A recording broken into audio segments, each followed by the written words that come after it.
And Taylor Santiago, the Aurora woman accused of traveling across state lines to shoot her ex-lovers, will be in court tomorrow for a bond hearing.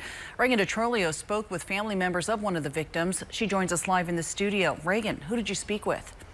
Francis, I talked with the sister of Sophia Williams. Sophia was shot dead by Santiago in Arkansas.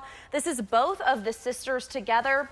And this is Sophia's partner that Santiago also shot. He survived, but is still in the hospital. A really great person to everyone has lost and are mourning. Callista Abernathy's older sister, Sophia Williams, was shot and killed by Taylor Santiago. Before Santiago shot Williams and her partner, Santiago lured her ex-husband, Troy Huffman, to her apartment complex in Aurora, then shot him in front of their son. She then took his keys and drove to Arkansas, where she then shot Abernathy's sister and her partner that Santiago shares a daughter with. I want everyone to know how sweet and how loving Sophia was, and to everybody.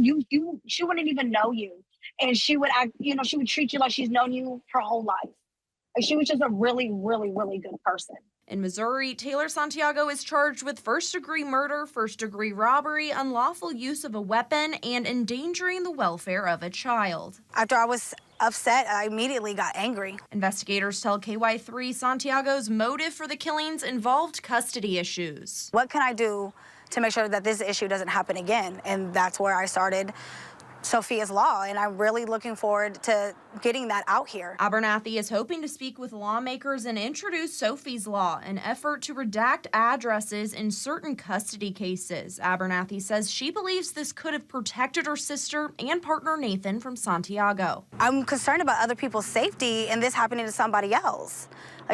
We want to change that to where we can fix that to where it won't happen again. Abernathy says Williams and Nathan share a 2-year-old son, and they have other kids too. That son no longer has a mother, and his father is fighting for his life. He has his babies, and they need him.